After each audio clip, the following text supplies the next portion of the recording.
একটি হোটেলের লিফটে আটকে গেল বরসহ ১০ জন, দেয়াল ভেঙে উদ্ধার।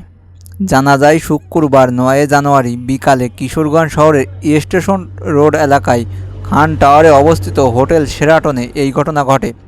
স্থানীয় সূত্রে জানা যায়, বরপক্ষের বাড়ি দূরে হওয়ায় বৃহস্পতিবার ৮ জানুয়ারি দুপুরে বরসহ তার আত্মীয়স্বজনরা কিশোরগঞ্জ শহরে হোটেল শেরাটনে রাত্রিযাপন করেন। শুক্রবার বিকেলে ৪ তলা থেকে দোতলায় নামার সময় ৬ জন ধারণ ক্ষমতার একটি লিফটে ১০ জন যখন ওঠে তখন এই ঘটনা ঘটে। হোটেল শেরাটনের চেয়ারম্যান জিয়াউদ্দিন খান বলেন, অতিরিক্ত ওজনের কারণে লিফটটি স্বয়ংক্রিয়ভাবে নিচে নেমে গিয়ে আটকে পড়ে। এর কিছুক্ষণের মধ্যে ফায়ার সার্ভিস ও সিভিল ডিফেন্সের সদস্যরা দ্রুত অভিযান চালিয়ে সবাইকে জীবিত ও নিরাপদে উদ্ধার করে। আর বন্ধুরা, এমন ভিডিও পেতে আমার চ্যানেলটা সাবস্ক্রাইব করতে পারো। আর ভিডিওটা ভালো লাগলে লাইক দিতে ভুলবে না। ভালো থাকো।